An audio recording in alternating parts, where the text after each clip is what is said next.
네, 안녕하세요. 한국언론진흥재단 인재개발팀장 유재준입니다.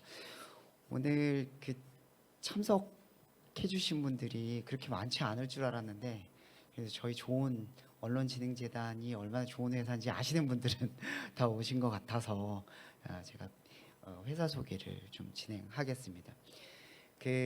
오늘 잘 들으시고 저희 재단에 대해서 좀 관심 가져보시고 저희 재단의 직원으로 오시는 분들이 꼭 있었으면 싶습니다. 자, 그러면 저희 언론진흥재단 소개를 시작하겠습니다. 먼저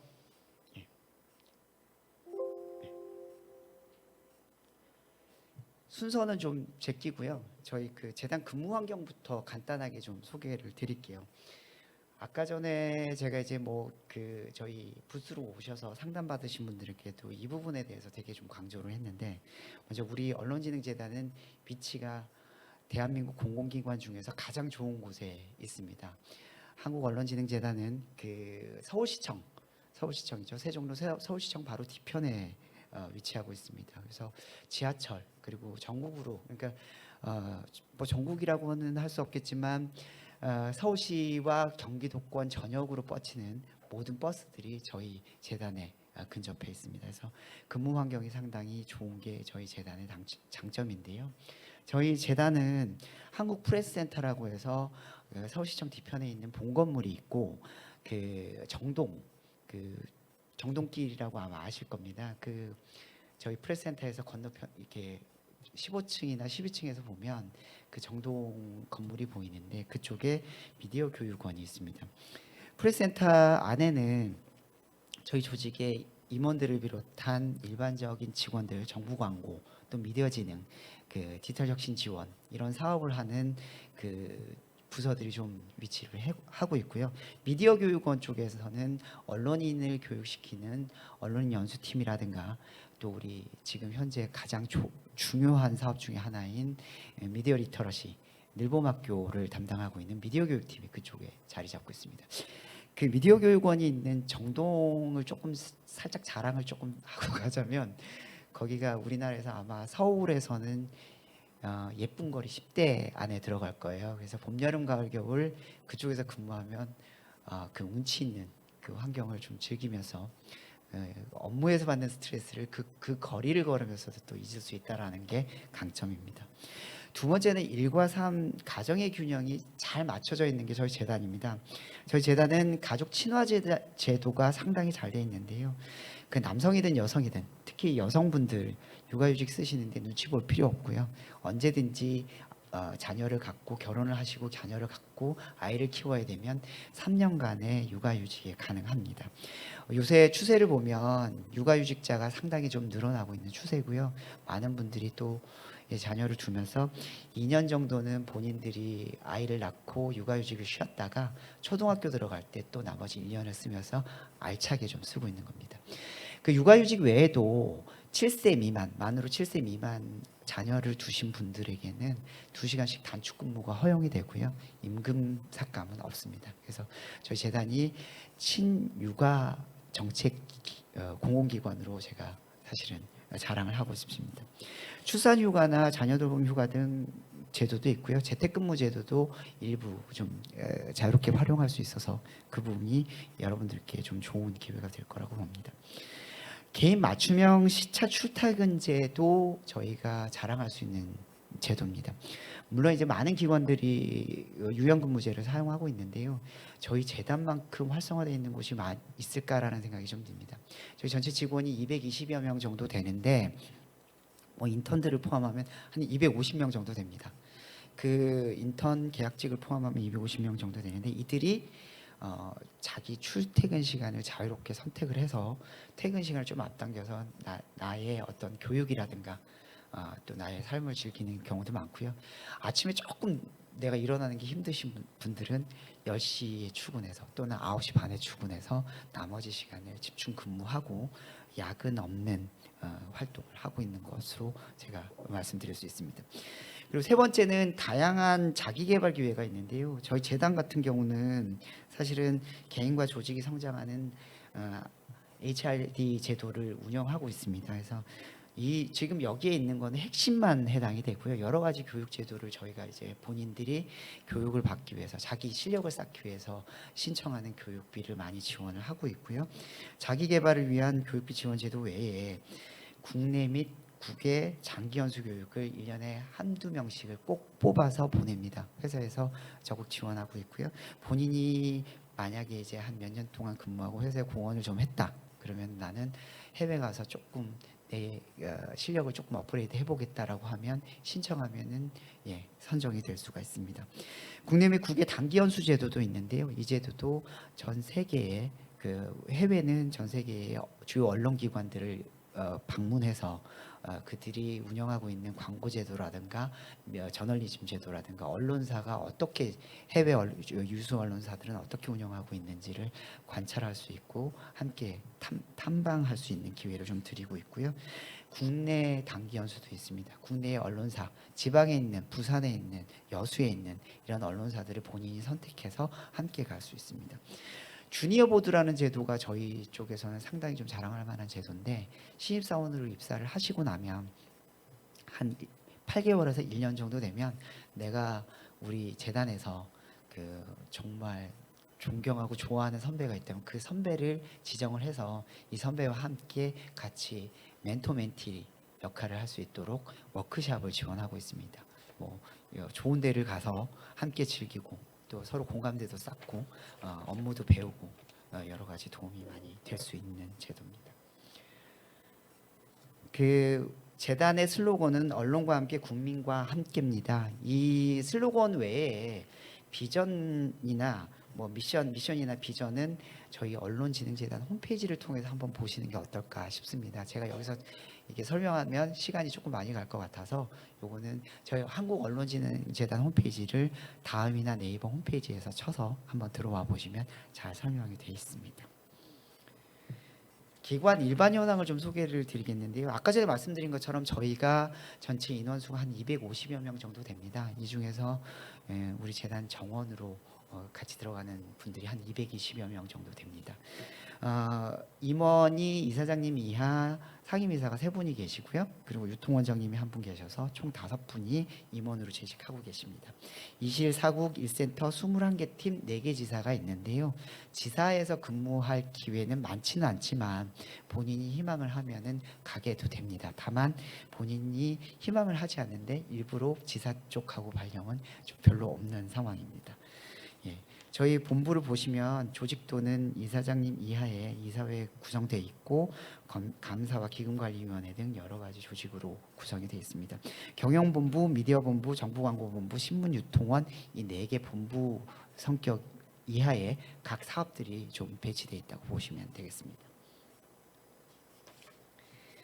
네, 우리 재단이 2010년에 출범한 걸로 홈페이지에는 공식적으로 이렇게 노출이 되어 있을 겁니다. 저희가 소개를 해놨는데요. 사실 저희 재단은 설립된 지 63년이 됐고 통합재단이 출범한 지는 15년이 됐습니다. 원래 신문, 그러니까 이제 신문 매체, 뭐 한겨레 신문, 경향신문, 조선일보, 동아일보 뭐 이런 매체들을 진흥을 하기 위해서 설립이 됐던 한국신문회관에서 출범을 해서요.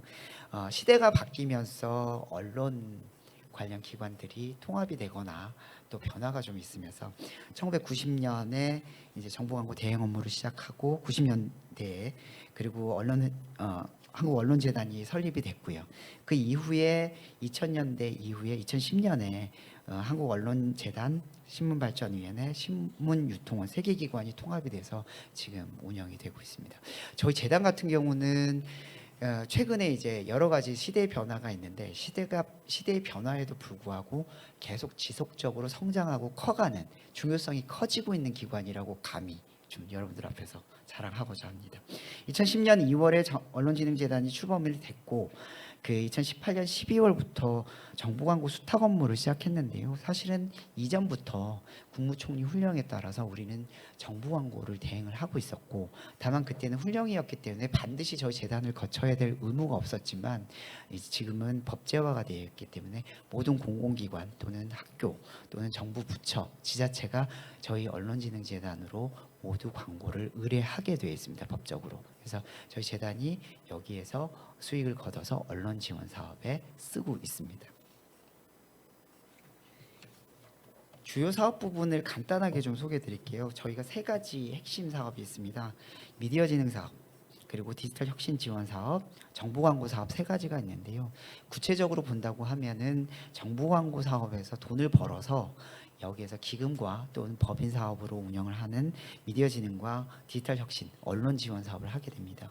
미디어 진흥 사업에는 저널리즘 강화 지원이 있는데 여기에는 저희 그 언론사가 언론인 교육도 있고 또는 뭐 상대적으로 언론사의 기본적인 언론 제작 환경이나 요거를 좀 개선하는 부분도 상당히 좀 사업이 다양화되어 있습니다. 가장 핵심 사업은 요새는 이제 미디어 교육 사업인데요. 이 미디어 교육 사업이 자꾸 중요도가 커지면서 저희가 재단에서는 미디어 리터러시, 미디어 교육을 핵심 사업으로 추진하고 있습니다. 두 번째 이제 디지털 혁신인데 제가 아까 전에 사실 모의 면접 때 이 부분에 대해서 조금 강조를 했었습니다. 그 이유가 언론 산업이 최근 들어서 이제 종이 신문에서 디지털 산업으로 변화를 하면서 여기에 대한 어떤 영세 매체나 여러 이제 언론들이 어떤 도움을 받아야 될지에 대한 부분은 언론진흥재단이 같이 함께 한다라는 차원에서 저희가 여러 가지 디지털 IT 지원 사업을 진행하고 있습니다. 정부 광고는 이미 말씀드렸다시피 모든 공공기관들 또는 정부 부처, 지자체가 우리 언론진흥재단을 통하게 돼 있고요. 우리 진흥재단은 여기서 일정액의 수수료를 떼서 기금에도 출연하고 법인에도 운영하면서 언론 지원 사업에 모두 쓰고 있습니다. 방금 전에 말씀드린 저널리즘 신뢰 강화, 미디어 진흥 이제 그 세 가지 사업 중에서 미디어 진흥 부분에 대해서 간단히 말씀드리면 아까 전에 말씀드린 미디어 교육 관련해서는 미디어 교육 운영학교가 915개 학교고 4만 9천여 명이 지금 참여하고 있습니다. 미디어 리터러시 교육 프로그램 실적도 상당히 계속해서 늘고 있는데 사실은 이거는 정부 정책도 한몫하고 있고 이 사업이 상당히 실효성이 높다라는 게 인증이 되면서 많이 여기저기 학교에서 참여를 하고 있습니다. 언론인 연수도 있는데요. 신입 처음 언론사에 입사하는 신입 기자들부터 시작해서 고참 기자님들까지 모두 저희 재단의 저널리즘 교육이라든가 각종 언론인으로서의 기본 소양에 대한 교육, 전문가 교육, 또 촬영이나 이런 기술 등에 대해서 저희가 교육을 하고 있고 많은 언론인들이 참여를 하고 계십니다. 무료 신문 구독 같은 경우는 아까 전에 이제 저희 면접할 때 어떤 분께서 한번 모의 면접 때도 얘기하셨는데 저희 그 소외계층 그러니까 저소득층이나 이런 분들이 정부 24에서 신청해서 신문 구독을 신청하면 본인이 희망하는 신문을 저희가 무료로 제공하고 있습니다. 이것은 사실은 아시겠지만 신문의 중요성, 신문을 많이 읽는 사람이 어떤 문해력이라든가 독해력이 상당히 좋아지기 때문에 이런 어떤 소외계층에 대한 지원을 저희 재단에서 공공자금으로 운영하고 있습니다. 두 번째 디지털 혁신 사업인데요. 이게 보시면 아시겠지만 그 네이버나 다음에 뉴스 비카인즈라고 쳐보시면 저희 이제 비카인즈 이쪽 그 홈페이지가 뜹니다. 저희가 104개 언론사가 참여를 하고 있고요. 이 104개 언론사에 기사료를 제공하고 저희가 그 여러분들께서 필요로 하는 각종 분석 자료, 언론 분석 자료 등을 여기서 검색할 수 있습니다. 똑같은 주제에 대해서 기사들이 각각 어떻게 다른지도 확인할 수 있고요. 수십 년 전, 몇 년 전 기사들이 어떻게 보도가 됐었는지 참고하시기 가장 좋은 게 저희 뉴스 비카인즈 사업입니다. 이것과 연계해서 본다고 하면 언론진흥재단의 뉴스 저작권 사업이 있습니다. 많은 분들이 뉴스는 저작권이 없는 거 아니야? 이렇게 생각하시는데 뉴스가 저작권이 분명히 있고요. 이 부분에 대해서는 저희가 저작권 위탁 대행을 맡으면서 저희에게 위탁을 주신 언론사들에게 뉴스 기사를 판매하고 그 수익을 제공해드리는 역할도 함께 하고 있습니다. 그래서 뉴스 빅데이터 우리 재단에 관심이 있으시다면 비카인즈 뉴스 빅데이터 분석 시스템 한번 들어가 보시고요. 그리고 뉴스토어 저작권과 관련된 이 사이트니까 여기도 한번 들어가서 우리 재단에 대해서 조금 공부해 보시면 나중에 입사하시는데 조금 도움이 되지 않을까 싶습니다. 아까 전에 말씀드린 것처럼 IT 관련 사업도 많이 하고 있는데요. 뉴스 콘텐츠 공용 인프라 이용 신문사가 26개입니다. 이거는 저희가 뉴스를 그 영세 조금 작은 언론사들이 그 뉴스를 디지털로 제작하고 이렇게 송고하는 그런 시스템을 저희가 지원하고 있고요. 비카인지는 말씀드린 것처럼 계속해서 사용자 수가 늘고 있습니다. 기타 뉴스 저작권 신탁 매체 수는 115개인데 앞으로 이 매체 수는 계속해서 늘어날 것으로 예상하고 있습니다. 예, 우리 언론진흥재단의 핵심 사업이 2018년부터 이제 정부 광고가 하나가 추가가 됐습니다. 사실은 이전에는 언론진흥기금이나 이런 지역신문 발전기금을 그 정부에서 세금으로 좀 지원했던 사례가 많았는데요. 최근에는 저희가 이제 정부 광고를 수탁하면서 이 수탁에서 발생하는 수익료를 가지고 언론을 지원하고 있습니다. 정부 광고에서 이게 벌어들이는 수익은 많은 분들이 그거 뭐하지? 이렇게 궁금해하시는데 사실 언론진흥기금에도 출연하고 저희 재단 이제 정부 광고 운영에도 비용으로도 쓰고 직원들 인건비도 쓰고 하면서 알차고 투명하게 쓰고 있습니다. 그래서 정부 광고가 중요한 이유는요, 그 정부의 모든 매체에 어떤 그 긴급하게 전파해야 될 사항이라든가 각종 복지, 또 정부가 마약이라든가 담배, 흡연에 대한 금지에 대한 홍보를 하기 위해서 좀 일원화된 매체가 수탁기관이 필요하기 때문에 저희 재단이 그 부분을 잘 이행하고 있고요. 차츰 그 서비스의 수준은 계속해서 이게 높아지고 있습니다. 정부 광고 추가적으로 얘기 드리면 22년에 1조 2천억 원 정도가 이제 모든 기관들이 저희한테 의뢰를 해서 저희가 대응을 했고요. 23년에는 1조 3천억 정도였습니다. 이 그 건수로 보시면 아시겠지만 상당히 많은 건수가 저희가 대응을 하고 있고요. 여기서 이제 수수료가 옆에 이제 보시면 그 법인 회계 사업이나 언론진흥기금 사업, 또 여기 언론진흥기금 사업에서 지역신문으로도 지역신문 발전기금으로도 출연을 하고 있습니다. 그래서 언론에 쓰인다. 정부 광고로 벌어들이는 수수료 어디였어요? 그러면 언론에 쓰인다라고, 언론진흥 지원에 쓰인다라고 생각해 주시면 되겠습니다. 우리 재단은 3가지 그 인재상이 있습니다. 그래서 우선은 이제 다른 거 다 떠나서 신뢰할 수 있는 직원들이 좀 필요하고요. 여러 가지 이제 공공기관도 정부기관도 같이 일을 하기 때문에 서비스 마인드가 좀 열려 있어야 됩니다. 그리고 내가 어떤 한 부서에 계속 있지는 않습니다. 정부 광고를 담당하다가도 미디어 진흥으로 갈 수가 있고, 미디어 진흥으로 하다가 행정으로 갈 수도 있고, 여러 가지 경험을 쌓을 수 있는데요. 그 부분이 이제 본인이 역할을 하는데 조금 더 크게 도움이 될 거라고 생각을 하고요. 그래서 하지만 각각의 분야에서 자기가 있을 때 공부하고 노력해서 나중에 순차적으로 진급을 하고 승진을 했었을 때 리더가 될 수 있는 기회를 만드는 인재가 저희가 필요로 하는 언론진흥재단 인재상이라고 보시면 됩니다.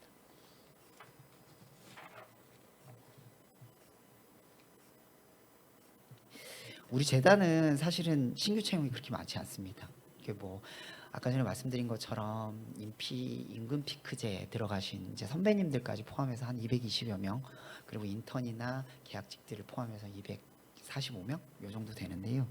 사실은 신규 채용이 많지 않은 이유가 이직률이 그렇게 높지는 않습니다. 이제 서울의 핵심 중심가에 있고 또 근무 환경이 사실은 나름대로 상당히 좋은 기관이다 보니 한번 입사를 하면 거기에 만족하고 거기서 커리어를 쌓아가려고 하는 직원들이 좀 많기 때문에 이직이나 이런 게 별로 없어서 채용 기회는 사실 많지 않고요. 보시면 2019년에 7명, 20년에 20명, 21년에 11명 이렇게 막 20년하고 21년에 많지 않았냐라고 할 수 있는데, 이거는 저희가 정부 광고를 수탁을 법제화하면서 인력이 많이 필요해서 이제 증원 신청을 해서 증원을 받아서 신규로 채용한 거지, 최근에는 이제 임금 피크 들어가시는 선배님들 TO 정도, 그리고 본인 개인 사정에 따라서 조금 다른 길을 찾는 직원들이 있다면 한두 명 정도의 TO가 발생을 해서 이제 채용 여력은 많지 않습니다. 그럼에도 불구하고 우리 재단이 올해 이제 그 채용 박람회에 참가를 결정한 이유는 올해 그 어느 해보다도 채용 인원이 좀 많습니다. 그래서 많은 분들께서 좀 지원해 주셨으면 좋겠고, 좋은 무수한 인재들께서 저희 재단에 오셔가지고 큰 역할을 해줬으면 싶어서 이제 말씀을 드리는 겁니다. 우리 재단은 국가 직무 표준 능력 표준을 기반으로 해서 이제 NCS 채용 전형을 구성해서 운영하고 있습니다. 절차 아까 전에 제가 이제 모의 면접 때도 말씀을 좀 드렸는데요. 공통 질문, 너 성격이 어때? 너 선배가 이러면 어쩔 거야? 이런 질문은 그냥 기본적인 공통 질문이고요. 저희 재단에 대해서 만약 저희 재단을 입사를 하고 싶다고 한다면 저희 홈페이지에 들어가서 재단이 무슨 사업을 하는지, 또 언론의 보도 자료를 통해서 재단은 어떤 사업이 있고 뭐가 핵심이다라는 것을 본인 스스로 파악하는 게 되게 중요합니다. 면접을 할 때 저희 면접관님들께서 그냥 공통 질문만 하진 않아요. 본인이 고객 서비스 민원이 이렇게 오면 어떡할 거야 라는 이런 질문은 나중에 이제 참고는 되되 그게 결정적인 건 아니고 이 사람이 재단에 들어오기, 언론진흥재단에 들어오기 위해서 얼마나 많은 노력을 했는지 그거를 감안을 하기 때문에 아까 전에 제가 조금 모의 면접 때 말씀드린 것처럼 본인 스스로 재단의 사업을 많이 파악하고 연구해서 만약 이런 질문이 들어오면 난 어떻게 대답을 해야 되겠다. 재단은 또 어떤 사업을 좀 추가로 해보면 좋겠다라는 걸 항상은 아니더라도 틈틈이 좀 공부하시는 게 좋지 않을까라는 생각을 해봅니다. 예. 2024년도 하반기에 저희가 이제 4명의 직원을 뽑았는데요. 그 채용 절차는 이게 기본적으로 크게 달라지지는 않습니다. 먼저 이제 서류를 지원하시면 접수를 하시면 서류 전형을 끝내고 그 중에서 25배를 서류 전형을 통과한 5배. 그러니까 뭐 5명을 뽑으면 이제 저기 125명 요 정도 되겠죠. 이분들께서 필기 전형을 하게 되고요. 필기 전형을 거친 다음에 면접 전형을 거칩니다. 면접 전형은 실무 면접하고 발표 면접이 있는 고 인성 면접도 있습니다. 그러니까 아까 전에 말씀드린 이제 공통 질문 같은 경우 인성 면접에서 주로 나올 거고 실무 면접에 대해서 지원자님이 이거 아세요? 우리 재단에 대한 이런 사업 알고 계십니까? 그런 부분에 대한 질문은 아마 실무 면접에서 많이 나올 겁니다. 발표 같은 경우는 일반적으로 저희가 몇 가지 주제를 놓고 그 주제에 대해서 본인들이 4분 정도의 시간을 준 다음에 본인 하나를 선택해서 그 발표를 하는 건데요. 약간씩 그때 조금 조정이 됩니다. 왜냐하면 면접을 하는 과정에서 조금 이번 면접에서는 요거보다는 조금 변화를 주는 게 좋겠다 그러면 다음 면접에서는 조금 바뀌니까요.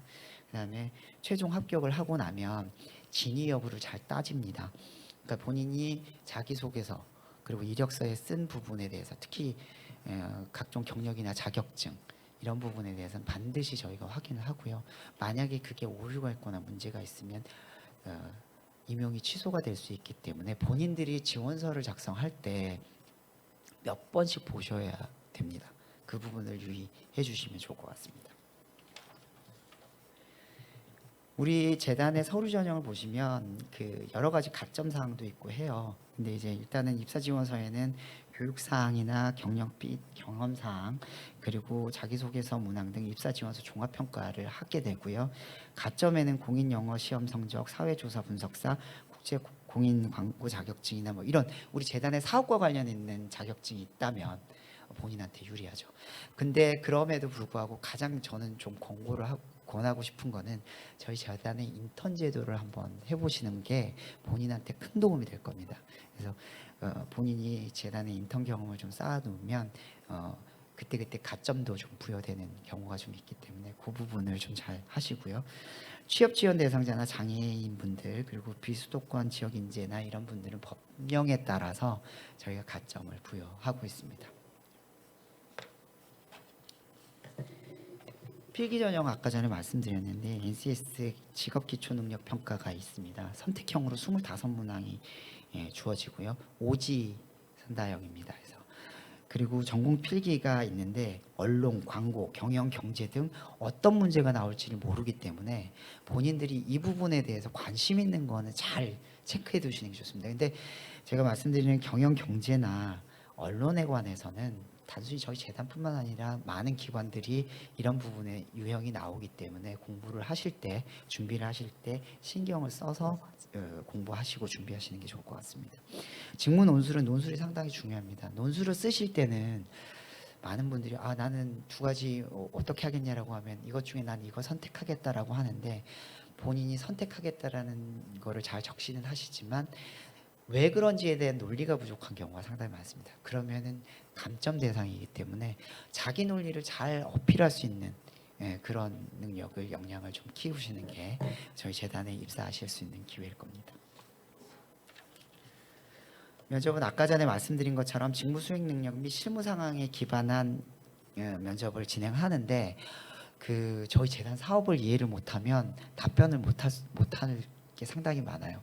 예를 들어서 제가 어떤 질문을 딱 던졌는데 면접을 보는데 그 질문을 던졌는데 내가 조금 생각해 보겠습니다라는 거는 어떤 결정을 내릴 때의 문제인 거지. 실무 면접을 볼 때는 즉각적으로 나오는 게 본인한테 가장 중요합니다. 왜? 본인이 그만큼 준비했다. 나는 이만큼 너희 재단에 입사하기 위해서 언론진흥재단에 입사하기 위해서 이만큼 노력을 해왔다라는 게 어필이 될 수 있는 거거든요. 그리고 직무에 대해서 모르는 거에 대해서 솔직하게 모른다고 얘기하시는 게 맞지만 본인이 어찌됐든 그런 일이 없도록 조금 많은 경험을 하는 게 좋고요. 본인이 경험해보지 않은 일에 대해서 확대해서 얘기하시는 거에 대해서는 모든 면접관들이 사실은 그런 부분을 많이 예의주시하기 때문에 저희뿐만 아니라 다른 기관 면접 갔을 때도 상당히 그 부분 조심하시면 본인들한테 이점이 될 겁니다. 발표 면접 아까 전에 말씀드린 거고요. 발표는 4-5분 정도 준비하고 3분 내외로 하는데 우리가 이런 게 있습니다. 내가 예상 못하고 들어와서 그 주제가 있는데 내가 전혀 생각 못했던 거예요. 근데 저도 이제 다른 공공기관들 여기 오기 전에 다른 공공기관들도 근무를 했지만 내가 원하는 기관에 들어가려면 이 공공에서 주어지는 각종 어떤 이슈나 이런 부분에 대해서 충분히 공부하고 내가 만약에 몇 분의 시간을 준다고 하면 그쪽에서 준다고 하면 나는 어떻게 대답할 거다라는 거를 길거리를 걸어가면서도 중얼거리면서 연습하는 게 본인들이 가장 필요한 상황입니다. 그래서 취업을 준비하실 때 본인이 어떤 기관이 있다고 하면 그 기관을 그냥 이 기관에 채용 공고 났네 그럼 나 요거 베껴갖고 그대로 넣을 거야 이게 아니라 그 기관에 대해서 충분히 공부하시고 내가 여기를 꼭 들어가 봐야지라고 자신감을 갖고 준비하시면 본인들한테 크게 도움이 될 겁니다. 인성 면접 같은 경우는 조직 적합도나 인재상 적합도가 좀 필요한데요. 아까 전에 공통 면접 등이 되게 많이 나옵니다. 그런 질문들. 그러니까 예를 들어서 선배와의 갈등이 있었을 때 넌 어떡할래? 또 다른 이슈가 있었을 때 어떡할래? 이런 게 나오기 때문에 그런 부분에 대해서 잘 본인이 논리를 정리하시면 되는데요. 천편일률적인 답변보다는 본인의 성격에 맞게 잘 준비하셔서 답변하시는 게 가장 좋은 점수를 얻을 수 있습니다. 이제 거의 마지막인데요. 우리 25년대 아까 전에 말씀드린 것처럼 역대급으로 좀 채용 인원이 많다 그랬잖아요. 어떤 해는 저희가 3명, 4명 뽑았습니다. 근데 올해는 총 14명을 뽑을 예정이고요. 약간 조정은 될 수 있습니다. 근데 상반기에 7명, 하반기에 7명을 뽑는데 그 시기가 2차례가 될 수도 있고 3차례가 될 수도 있습니다. 다만 현재로는 상반기 7, 하반기 7명 정도로 생각하고 있고 아마 2월에서 3월에 채용호가 나을 수도 있으니까 저희 재단 언론진흥재단 홈페이지를 계속해서 예의주시해 주시면 좋을 것 같습니다. 체험형 인턴도 이제 아까 전에 말씀드린 것처럼 체험형 인턴 경험이 있으시면 저희 재단을 이해하기가 빠르고 거기서 배우는 재단의 전반적인 운영 현황이나 이런 걸 좀 많이 볼 수 있기 때문에 본인들한테 상당히 도움이 될 거라고 보고 있습니다. 모두 이제 발표를 마치겠고요. 질문이 있으시면 질문 주시고 답변 드리겠습니다. 질문 있으시면 손 들어 주시고요. 마이크 전달 드리면 제가 답변 드리겠습니다.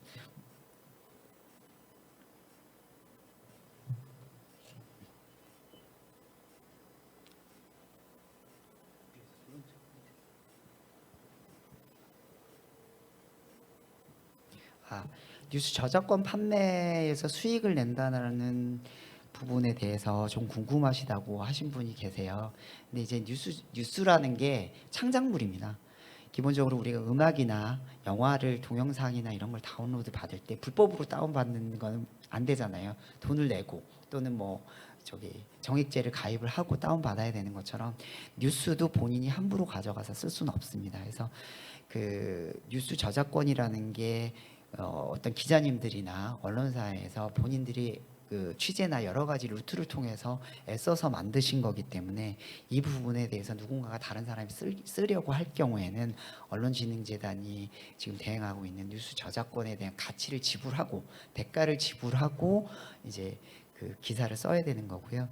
그렇게 했을 경우에 저희는 그 수익을 걷어서 해당 언론사에 지급을 하고 있습니다. 그래서 언론사가 개별적으로 이게 뉴스 저작권을 하기가 좀 어렵기 때문에 여러 가지로 본인들이 조금 이제 그 저희 쪽에 위탁을 맡기고 있고요. 저희 쪽에서 그거를 대행을 해서 수익이 창출이 되면 언론사에 지급을 하고 있는 계약을 통해서 115개의 언론사가 지금 저희 뉴스 저작권 수탁을 의뢰를 하고 있는 저기 언론사입니다.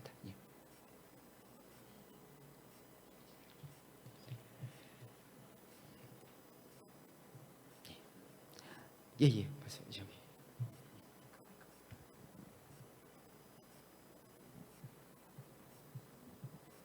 오늘 설명 잘 들었습니다. 감사합니다. 그 질문이 두 가지가 있는데요. 하나는 사업 관련된 거고 하나는 채용 관련된 건데, 사업 관련돼서는 그 정부 광고 사업을 하신다고 했는데 그 한국 방송광고진흥공사 이런 데도 있지 않습니까? 그런 데서 공익 광고도 하는 것 같은데. 예. 거기랑 두 군데는 좀 다른데요. 네. 우리 재단은 정부 기관의 광고, 그러니까 지자체, 공공기관, 정부 부처 그리고 또 그 저기 공립학교 뭐 이런 쪽에서 광고를 할 경우에는 그거는 정부라는 개념으로 들어오는 거고요. 코바코, 그러니까 한국방송광고진흥공사는 MBC나 KBS 이런 상업방송 광고를 합니다. 다만 코바코도 제가 알기로는 공익광고협의회라고 해서 방발기금을 받아서 공익광고를 제작하고 있는 걸로 알고 있고요. 거기서 많은 공익적인 광고를 하고 있는 걸로 알고 있습니다. 그러니까 코바코가 상업적인 광고를 대행은 하지만 아마 공익광고, 좋은 광고를 공공기관이다 보니까 그런 공익적인 역할도 하고 있는 걸로 알고 있습니다. 예. 저희 재단은 정부, 그러니까 정부라고 하면 지자체, 정부 부처, 뭐 학교, 공공기관이 다 들어간다라고 보시면 되고요. 정부광고법을 한번 좀 보시면 어떤 기관들이 우리 재단에 정부광고를 위탁을 해야 되는지를 아마 확인하실 수 있을 겁니다. 감사합니다. 예. 또 하나는 그 아까 그 서류 전형에서 가점 사항이 있다고 했는데, 혹시 그 가점이 작년 채용 공고 보면 만점이 5점이고 그러더라고요.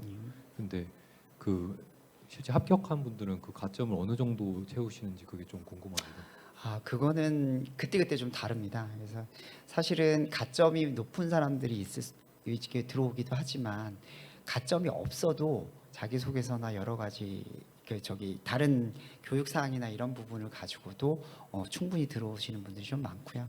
그러니까 저희 재단과 관련된 여러 가지 뭐 교육이라든가 자격증이 좀 있으면 그 부분에서 상당히 유리할 텐데 저희가 총점에서 10점으로 제한하고 있습니다. 아마 그래서 가점 부분에 대해서는 본인이 할 수 있는 게 뭔지를 좀 체크를 하시고 지원을 하시는데, 가점이 내 결정 당락에 영향을 준다라고 생각하기보다는 본인이 언론진흥재단에 입사하기 위해서 준비가 어느 정도 됐다라는 느낌을 줄 수 있는 교육, 그리고 여러 가지 자격증, 뭐 다른 경력, 요게 상당히 중요할 거라고 봅니다. 추가 질문 없으신가요? 네. 여기. 네. 네. 다른 게 아니라 그 필기에서 논술 주제가 있는데 혹시 기출 같은 게 공개가 되는지랑 발표 주제도 마찬가지로 공개가 될 수 있는지 여쭤보려 했습니다. 그거는 따로 공개는 안 하고 있고요. 저희가 그때그때 좀 문제가 달라요. 그래서 사실 본인 스스로가 이렇게 여러 가지 조금 연습을 하면서 파악을 좀 해야 될 것 같고 저희가 이제 기출 문제나 이런 거는 따로 공개는 안 하고 있습니다. 예.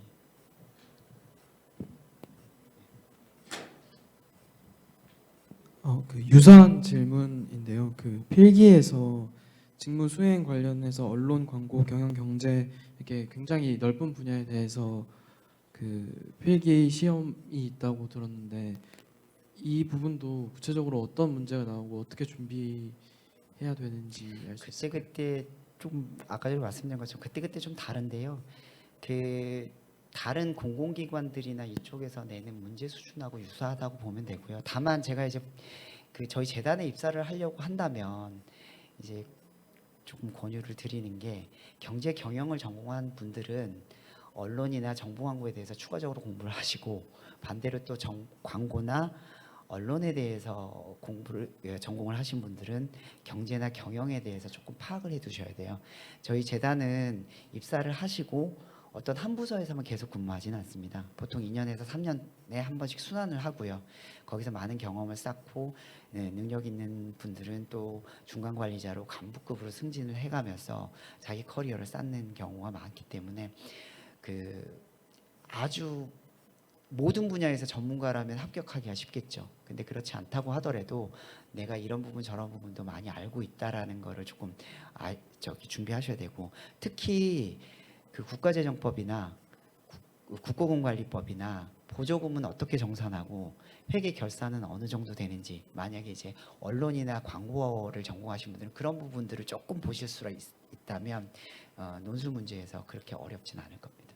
그리고 난이도가 어떤 때는 좀 어렵게 나가는데요, 어떤 때는 조금 이렇게 좀 쉽게 나갈 수 있어서 그때그때 좀 약간씩 다릅니다. 예. 한 가지 더 여쭤보고 싶은 게 그 체험형 인턴을 많이 강조해 주셨는데 그 인턴 과정을 통해서 알 수 있는 것 외에 그 정규직 채용 과정에서 가점이 있는지 궁금합니다. 저희가 인턴 경험이 있으실 경우에는 저희가 가점이 있어요. 근데 다만 여기 이제 매년 공식화된 게 아니어서 표시만 안 했을 뿐이고, 인턴 경험이 있으시면 가점이 들어가는 거고, 그리고 저희 재단이 10개월 동안 인턴을 운영합니다. 다른 기관보다 조금 길게 하거든요. 그래서 그 10개월 동안 본인이 좋은 인상을 주고, 뭐 인턴들도 사실은 오시면 본인들의 역할들이 좀 있잖아요. 근데 저 인턴 되게 괜찮더라 하는 그런 평판들이 좀 나올 수 있기 때문에, 그런 과정에서 그럼 선배들이 또 많이 알려주실 거고, 그걸 가지고 우리 재단 지원하는데 무기를 삼는 것도 하나의 방법일 겁니다.